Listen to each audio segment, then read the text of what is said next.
नमस्कार, प्रभा साक्षी देख रहे हैं आप। आपके साथ मैं हूं अंकित सिंह, पाटलिपुत्र के नए सम्राट। जी हां, बिहार के नए मुख्यमंत्री और 24वें मुख्यमंत्री के तौर पर सम्राट चौधरी ने आज पद और गोपनीयता की शपथ ली। उन्हें राज्यपाल ने पद और गोपनीयता की शपथ दिलाई। इसके साथ ही बिहार में लगभग 20 वर्षों तक चले नीतीश कुमार के नेतृत्व वाले शासन का अंत हो गया। हालांकि ये बात भी सही है कि नीतीश कुमार एनडीए में रहते हुए, महागठबंधन में रहते हुए सत्ता की कमान अपने पास रखी हुई थी।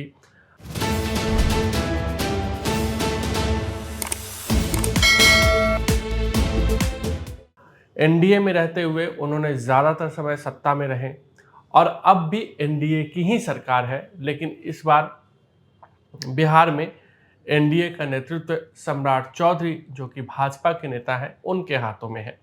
और भाजपा का जो एक ख्वाहिश थी कि बिहार में अपना मुख्यमंत्री हो, आखिर वो पूरा होता हुआ दिख गया, पूरा हो गया। लेकिन सम्राट चौधरी के चयन के पीछे की क्या कहानी है? आखिर भाजपा के लिए ये मजबूरी कैसे बन गई कि दूसरे दल से आए हुए सम्राट चौधरी को पार्टी ने मुख्यमंत्री बनाया? ऐसा नहीं है कि भाजपा ने ये पहला प्रयोग किया है। इससे पहले हिमंता बिश्व शर्मा हो, पेमा खांडू हो, बसवराज बोम्मई हो, ये तमाम ऐसे नेता हैं जो दूसरे दल से आए, लेकिन भाजपा ने उन पर भरोसा जताया और राज्य की कमान सौंपी। तो ऐसे में सम्राट चौधरी भी भाजपा के भरोसेमंद हुए और भाजपा ने उन्हें बिहार में पहले प्रदेश अध्यक्ष बनाया और बाद में जाकर अब मुख्यमंत्री की कुर्सी, जब पहली बार भाजपा को मुख्यमंत्री बनाने का मौका मिला, तो सम्राट चौधरी को ही इसकी जिम्मेदारी दी गई। सम्राट चौधरी के साथ दो लोगों ने उप मुख्यमंत्री के तौर पर शपथ लिया है, एक विजय चौधरी और दूसरे विजेंद्र प्रसाद यादव। ये दोनों जदयू कोटे से शपथ लिया है इन दोनों ने। और जो देखना दिलचस्प है कि सम्राट चौधरी, क्योंकि लॉ और कुश की राजनीति बिहार में हावी रही है जब से नीतीश कुमार शासन में आए हैं, और एमवाई समीकरण को छोड़ दे तो बाकी के वोटों को एक साथ रखने में लॉ कुश का समीकरण काफ़ी मायने रखता है। तो कुछ समाज से आने वाले, कुशवाहा समाज से आने वाले सम्राट चौधरी मुख्यमंत्री बने हैं। पहले लॉ समाज से आने वाले नीतीश कुमार मुख्यमंत्री थे। तो लॉ के हाथों से सत्ता जब गई तो कुश के पास आ गई।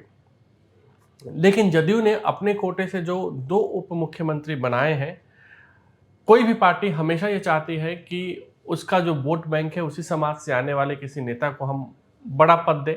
लेकिन जदयू के लिए वोट बैंक भूमिहार और यादव तो है नहीं। अपर कास्ट ठीक है, वो भाजपा की वजह से जदयू को भी मिल जाता है, लेकिन भाजपा का कोर वोटर माने जाते हैं अपर कास्ट। अपर कास्ट से आने वाले विजय कुमार चौधरी को उप मुख्यमंत्री बनाया गया है। और वहीं यादव, जो एनडीए को तो बिल्कुल भी वोट नहीं देता, नीतीश कुमार जब लालू यादव के साथ थे तब उन्हें वोट मिला था यादव का, वैसे नहीं देता, फिर भी यादव समाज से आने वाले विजेंद्र प्रसाद यादव को जदयू ने उप मुख्यमंत्री बनाया है। निशांत कुमार के लिए अभी भी पिच तैयार किया जा रहा है। कहा जा रहा है कि निशांत कुमार पहले 6 महीने तक चीज़ों को समझना चाहते हैं, राजनीति को समझना चाहते हैं, सरकार के कामकाज को समझना चाहते हैं, उसके बाद वो सरकार में आएंगे। नीतीश कुमार भी बहुत ज़्यादा इसको लेकर तैयार नहीं थे, क्योंकि नीतीश कुमार लगातार ये आरोप लगाते रहे हैं कि खुद हटा तो अपनी पत्नी को बनाया, वो लालू यादव के लिए कहते रहे हैं। तो ऐसे में नीतीश कुमार पे भी आरोप लग सकता था कि खुद मुख्यमंत्री पद से हटे लेकिन अपने बेटे को उप मुख्यमंत्री बना दिया। तो नीतीश कुमार शायद इस वजह से भी तैयार नहीं थे। बिहार में अब से बीजेपी के नेतृत्व में सरकार चलेगी, जिसमें जदयू, लोजपा, रामविलास, इसके अलावा जीतन राम मांझी की हम और उपेंद्र कुशवाहा की पार्टी सहयोगी दल है। और बीजेपी के लिए ठीक है, मुख्यमंत्री पद आपको मिल गया, लेकिन चीज़ें आसान नहीं हुई हैं। बीजेपी अभी अपने दम पर बहुमत में नहीं है, और अगर सम्राट चौधरी अपने नेतृत्व का जो कुशल नेतृत्व है उसको आगे बढ़ाना चाहते हैं, उसको एक मजबूत करना चाहते हैं, तो उनके लिए ये चीज़ अब ज़रूरी होगी कि किसी भी तरीके से बीजेपी को अपने दम पर सरकार में लाएं। जब अगला चुनाव होगा तब सम्राट चौधरी को एक नई लकीर खींचनी होगी। नीतीश कुमार ने बिहार में जो कुछ भी किया है वो अपने आप में काबिल तारीफ है। ये बात सही है कि कई ऐसे क्षेत्र हैं जहां बिहार अभी भी पिछड़ा हुआ है, लेकिन नीतीश कुमार ने बिहार को कहां से उठाकर कहां लाए। आप देखिए 2005 में बिहार में क्या था।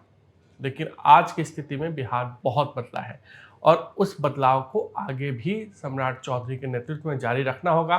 नीतीश कुमार ने जो लकीर खींची है उससे पैरेलल या उसके ऊपर की लकीर सम्राट चौधरी को खींचनी होगी।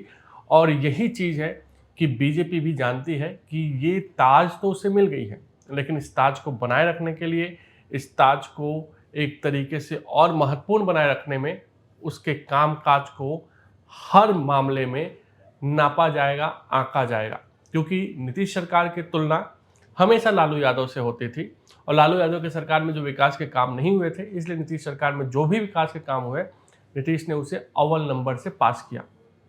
लेकिन अब जब सम्राट चौधरी के पास सत्ता है तो सम्राट चौधरी के कामकाज की तुलना नीतीश सरकार से होगी और ऐसे में सम्राट चौधरी के कामकाज को और तेज़ी से ऊपर लाने की ज़रूरत होगी, अन्यथा चीज़ों के मामले में, परसेप्शन के मामले में सरकार पिछड़ भी सकती है। फिलहाल बीजेपी नेताओं में ज़बरदस्त खुशी है क्योंकि बीजेपी का वो सपना साकार हुआ है। आरजेडी में नाराज़गी भी है, एक तरीके से आरजेडी कोई भाव भंगिमा शो नहीं कर रही है। जदयू में ज़रूर एक मातम का माहौल है क्योंकि उनके हाथ से सत्ता गई है।